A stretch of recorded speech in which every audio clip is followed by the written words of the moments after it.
the JFK third bullet. Give us a little bit of what's your take on this? Why is this a mystery, and where are you with it?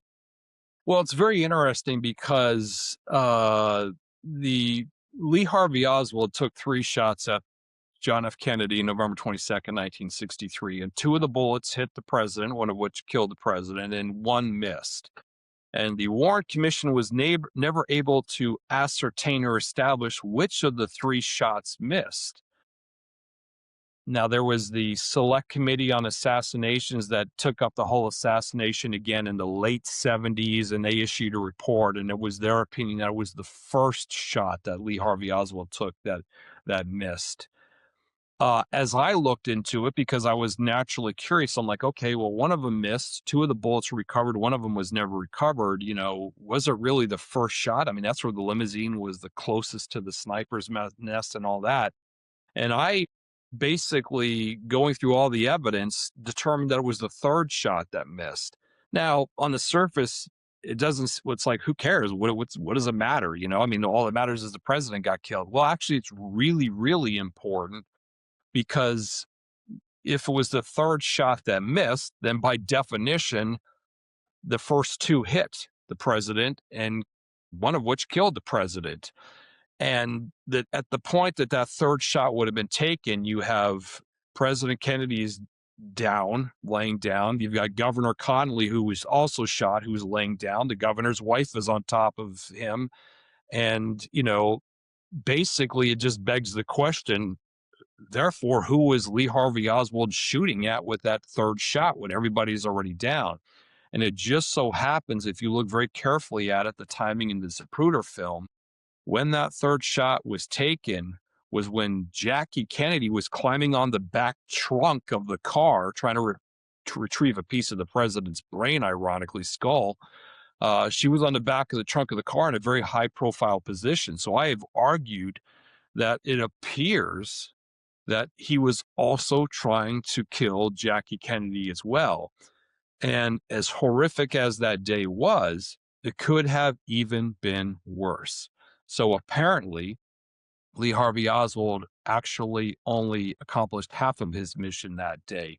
I'll go on the record as saying as well, because I know there'll be a lot of people listening who probably feel differently than I do. I'll go on the record and say that I am 100% convinced that there was no conspiracy, there was no second shooter, no grassy knoll shooter, anything of that nature. I think that the Warren Commission essentially got it right. You had a crazed lunatic loser guy in Lee Harvey Oswald who took 3 shots at the president that day, and unfortunately he hit the president with 2 of them. That's wild. I feel like you don't hear as much people who are investigating it more, who then come back to this sort of like, nope, this is what happened, and more, people pulling at strings, and all of a sudden, oh, it's got to be this person and this conspiracy. And that's kind of cool that it's sort of your investigation has led you to solidify the story that we know already.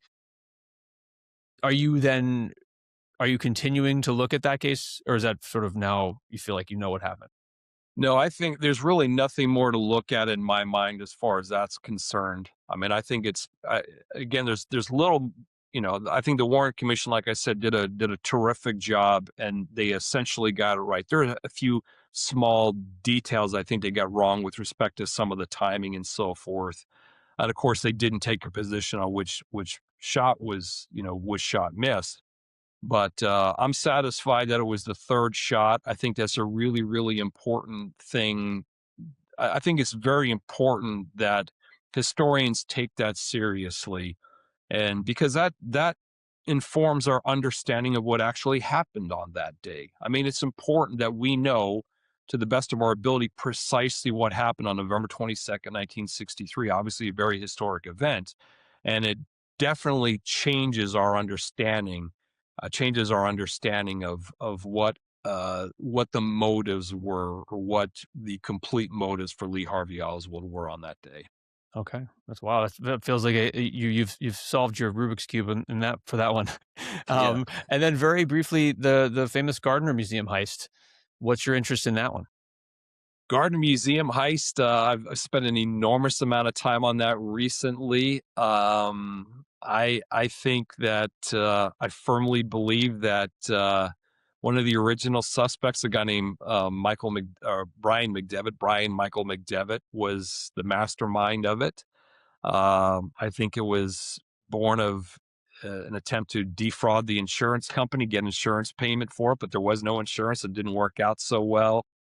And I've got a pretty good idea where I think the artwork may be. Oh, okay. So that's all yet to come here as far as that goes. I do think the artwork is still around. I do think I can't speak to what kind of condition it's in, but I nowadays I do not believe it was destroyed. I think it's still around. I think it's still whole. I think it's all still together, and hopefully this is something that I can find come the summertime. So I mean, that's be amazing. Obviously, like there's always a chance in a story like that that the artwork gets destroyed, but the notion that it could be out there and still whole and might be recoverable is pretty wild. that's Um, correct. so that's cool. So I guess people should stay tuned for more from you on that. As well as all your DB Cooper, and then what other? I mean, you did Chappaquiddick investigations, and I would imagine, are you now actively searching for what your next thing is going to be?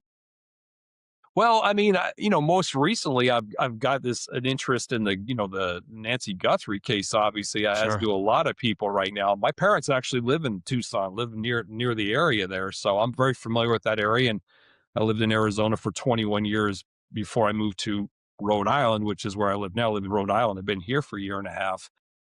So that's a matter of some interest, and in the back of my mind, I hope we're not seeing the emergence of another of America's greatest unsolved mysteries, like, Jimmy Hoffa or some such thing. I hope that there's obviously a positive resolution to it all, but until they find something definitive, concrete, it's a mystery. It's still a mystery. So I may do something on my YouTube channel with respect to this. I've got some thoughts and ideas about it, but I don't know. We'll just see. Hopefully, in the next few days, we'll have, hopefully there'll be some good news here. But that's a real time case that has hit a little bit close to home with Tucson, Arizona. That I am interested in as well. For sure, for sure. Eric Ulis, thank you so much for doing this. Thanks you for being here. This was so much fun. Thank you for all your work in trying to figure out these famous unsolved mysteries. It's really cool to talk to somebody who has just spent so much time and approaching it from such a scientific and different way than some other people are. And I hope that you have some success now in your search in the Pacific Northwest quadrant, finding DB Cooper. And if you do, maybe please come back on and show us all the evidence, and we can we'll together we'll implore the FBI to help you as much as possible. I may take you up on that. No, my pleasure anytime. Absolutely. Thank you so much. All right, take care. Great. Thank you.